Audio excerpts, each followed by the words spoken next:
Time check, 6 o'clock. Bumaba siya galing sa taas. Kala ko gising na. Umiga dito sa sofa. Tulog ulit. Ang galing ng bata ah.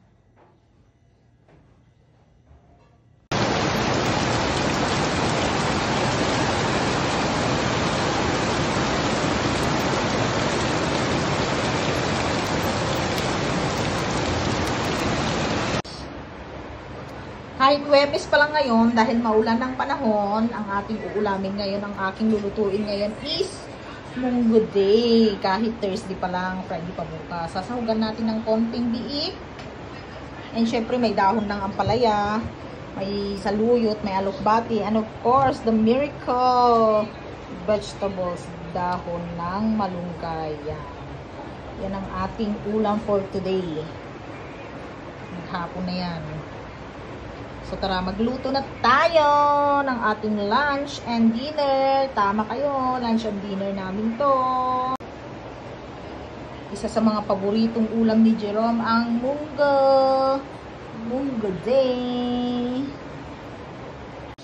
Kayo rin ba guys, binababad nyo yung munggo sa tubig para pag ginisa nyo mamaya at niluto nyo is madali na lang kumulo, di ba? Tips sa mga nanay, ganyan, para hindi maubos agad ang ating gazo. Mag-umpisa na tayong maghiwa ng ating mga lulutuin. Ito na yung pork, iwa-iwa na natin.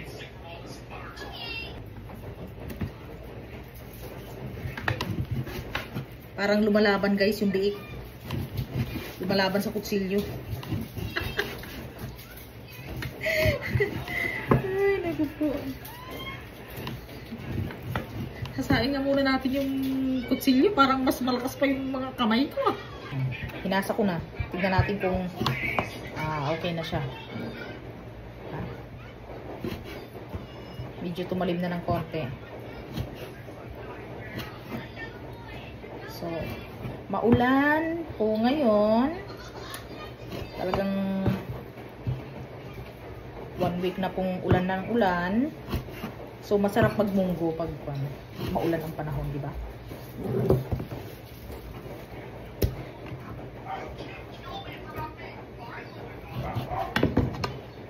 Sibuyas bawang.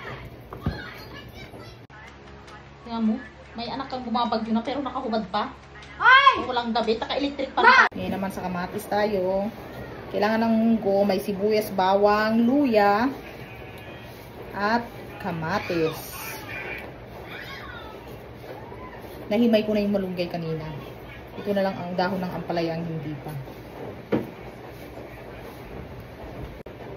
At ako, pag nagluluto ako ng munggo, inigisa ko muna yung sibuyas, bawang, luya, and then yung sahog niya. Tapos yung munggo. Then pakukuluan ko yun ng pagkukuluhan hanggang sa maluto yung sahog niyang baboy. Tsaka yung munggo. Then saka ko na ilalagay ang kamatis. Alam niyo kung bakit? Tumitigas kasi, ang hirap, mas mahirap pakuluan. Kasi di ba maasim to? Hindi maasim ang kamatis. So ewan ko kung ganun din kayo magluto, pero ako ganun talaga. Ayan ang anak ko. Epekto ng walang pasok. Hayahayan baby. Cellphone na lang. Habang nagluluto. Ito. Yung anak ko. Cellphone is life. Lagyan natin ng konting mantika. And then sabay-sabay na natin ang sibuyas, bawang, luya.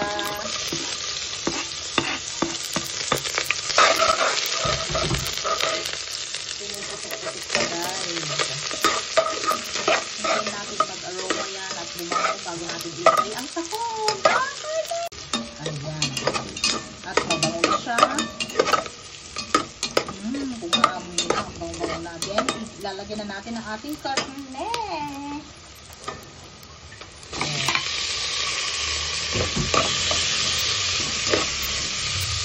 Hintayin lang natin isang mag-golden brown at lumabas ang kanyang medyo magpinantika at mag-gold siya ng konti bago natin ilagay ang ating guys.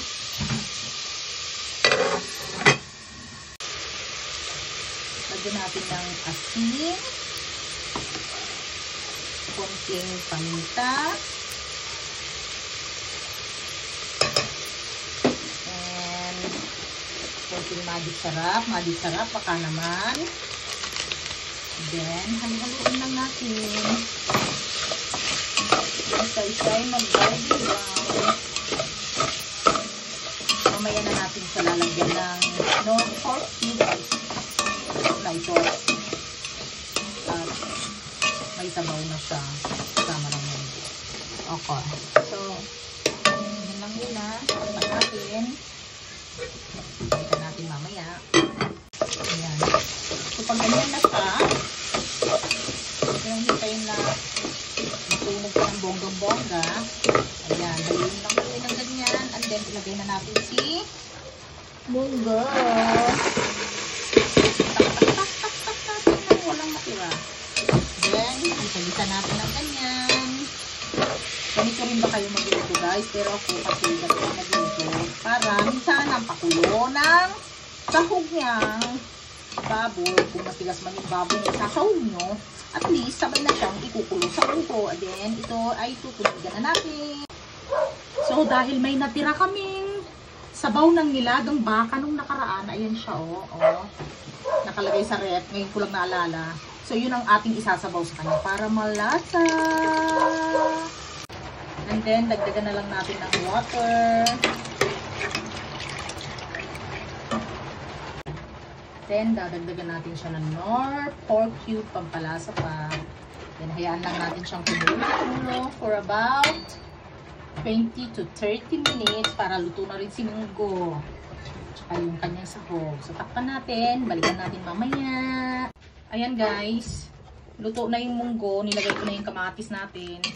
Luto na yung sahog at tsaka yung munggo. Naman pakuluan natin ang pakuluan. And then, ilagay na natin ang malunggay mamaya. So, pag medyo luto na yung kamatis, ilagay na natin ang malunggay. Takpan muna natin. Dahil kanyang kamatis ay luto na, ilagay na natin ang ating saluyot. Depende sa inyo guys kung lalagyan nyo ng saluyot or what. And then, ilagay na natin itong ating ampalaya na ampalayang maliliit. Sa Ilocano ang tawag pa dito is pariyang baker, sabi nila. And then, isunod na natin ang ating malunggay.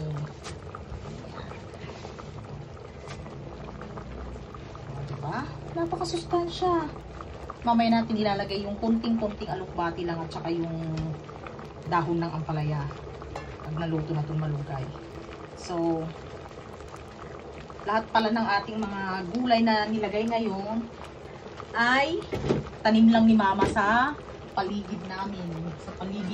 Sa paligid ng bahay namin. So, ayan muna natin yan dyan. Yung sa maluto. Takpan natin. At mamaya babalikan natin. Ayan. Naluto na yung malunggay, yung ampalaya na bunga. Ito naman isusunod natin ang ating dahon ng ampalaya. O, diba? Napakasustansya ng ating pagkain for today's video, guys.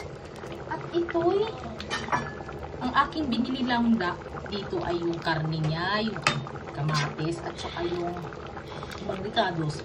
Pero yung mga gulay, alukbati, malunggay, dahon ng ampalaya at ampalaya ng bunga, ay tanim lang po ni Mama sa kanyang paligid dito sa bahay namin. Natin kung anong lasa.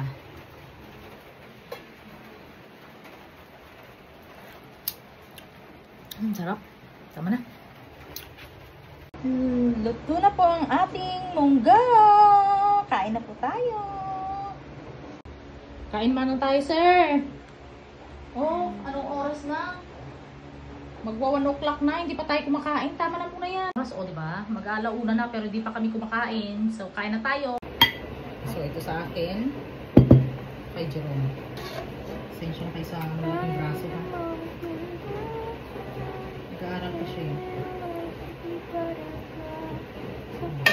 kay Jerome. Okay, kain na tayo. Sarap. Sa mga kakabsat. Ano ba yan? Ba't napakasilaw naman ang araw? Ilaw na yan. Kain na tayo. Ito, kutsara mo. Kain mo. Ba yung tinigog plastic? Madali na. Kain na muna, mamaya na yan. Kanina pinagagawa ko sa kasi kita ng maaga. Ayaw mo. Kahapon pa sana yan. Kaso, umalis po kami kahapon. So ngayon, kain na tayo guys. Ito na yung ating munggo. Unang tikim.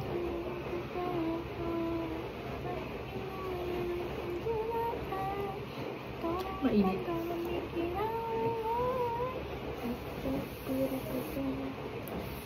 Munggo. Papak. Ha?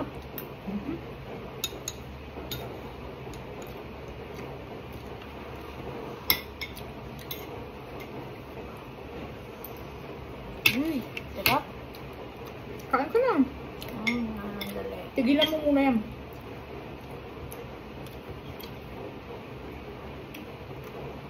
Dali na, kain na tayo. Ayun, katatapos lang namin kumain. Maya-maya patutulugin ko na si Jerome sa kanyang nap time. Ha? Sige na, tulog na muna tayo. Kulitan. Hindi na. Tulog na. Tulog muna kami guys. Mamaya ulit. Ayan na, tulog na siya. Tulog na yung aking bata na pinapatulog kanina. Tulog na siya. So, bye guys. Thank you for watching. Bukas ulit. Bye!